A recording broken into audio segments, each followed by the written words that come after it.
Harika, hikayi burlasit kralik, UK, ingelisisi yazım kuralarına, ornagan, color, flavor, gybay, ve 4 to 6 yaş grubunun yapısına uygun, sikak ve yakısay bir şekilde severdim.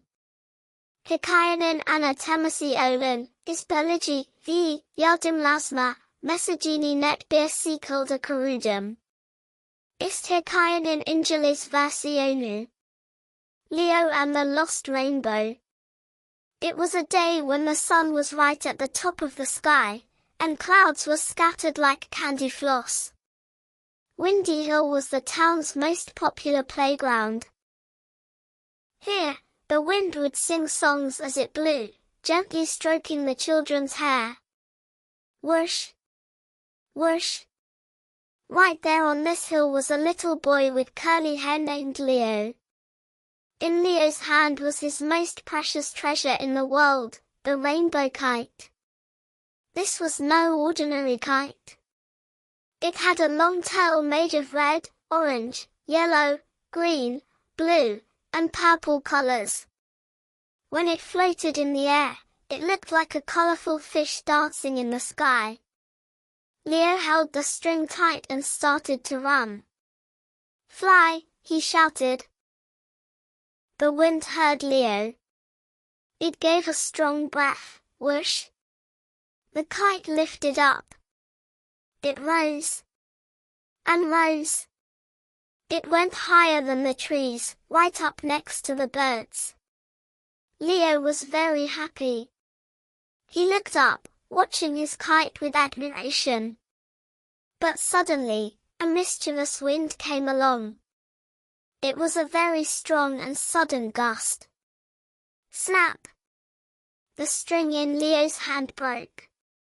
The rainbow kite, like a bird set free, started to drift away quickly. The wind dragged it, pulled it, and carried it towards the side where the thick trees were, behind the hill. Leo's eyes filled with tears. "No," he shouted. "Come back. Please don't go." Leo ran and ran, but his little legs weren't as fast as the wind.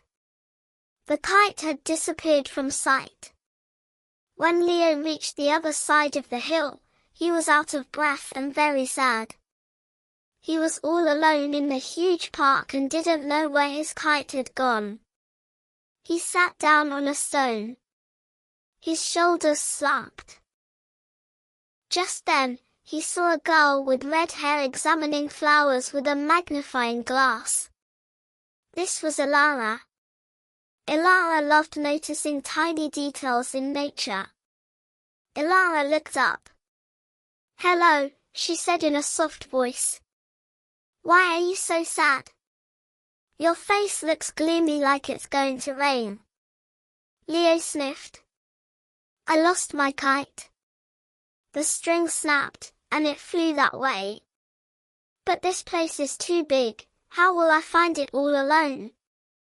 Ilara smiled and put her magnifying glass in her pocket. "It might be hard to find it alone," she said. "But 2 pairs of eyes are better than 1 pair of eyes. My eyes are very sharp, I can even see tiny ants. Come on, let me help you." A light of hope lit up inside Leo. "Really? Thank you." Leo and Ilara started walking together. They looked under the bushes. No. They looked behind the benches. No. Ilara said, "Maybe we should look up." Just then, they saw a boy hanging upside down from a tree branch, swinging. This was Kenji. Kenji loved climbing and heights. Kenji jumped down from the branch, hop. "Hi," he said energetically. "What are you looking for? Are you playing detectives?" Ilara explained, "Leo's rainbow kite is lost. The wind dragged it here.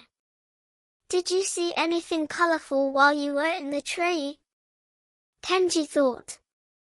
I didn't see anything colorful, but I know which way the wind is blowing. The wind was blowing towards those big rocks over there. If we go there, we might find it. I can run fast and climb high. Can I help you too? Leo was very happy. Yes, please, he said. Now there were three, Leo, the observant Ilara, and the fast Kenji. They walked towards the big rocks together. Kenji ran in front, Ilara looked for tracks on the ground, and Leo scanned the sky. When they reached the rocky area, they saw a girl building a sandcastle. Her name was Zara. Zara was very smart and loved listening to the sound of the wind. When Zara saw the crowd approaching, she put down her spade. "Hello," she said. "Where are you going in such a rush?" Kenji said, "We are looking for a kite. Huge and colorful." Zara stood up, licked her finger, and held it up in the air. She checked the direction of the wind. "The wind changed direction a moment ago," said Zara. "If the kite didn't fall behind the rocks, it is most likely stuck in the branches of the old oak tree. That is where the wind collects everything." Leo asked anxiously, "Can you show us where that is?" Zara smiled. "Of course. For people are much stronger than one. Let's go." Now they were four friends. Leo couldn't believe that these three children he didn't even know were helping him. He no longer felt alone, but like part of a giant team. Finally, they arrived at the old oak tree. The tree was huge, like a giant umbrella with branches reaching for the sky. They all looked up. And there it was. Leo's rainbow kite was caught in one of the highest branches. Its colorful tail was dangling down, but Leo was too short to reach it. Leo felt sad. "We see it, but we can't get it. It is too high." Kenji said, "I can climb, but the branches are too thin, they won't hold me." Ilara said, "Maybe we can find a stick," and looked around. But there wasn't a stick long enough. Zara said, "I found a way," her eyes sparkling. "We will make a helping chain." "Kenji, you are the tallest. Ilara, can you hold on to Kenji's shoulders? I will hold you steady." "Leo, you are the lightest. We will lift you up." Of course, this wasn't a dangerous climb, they were just going to support each other. Zara and Ilara held Kenji steady.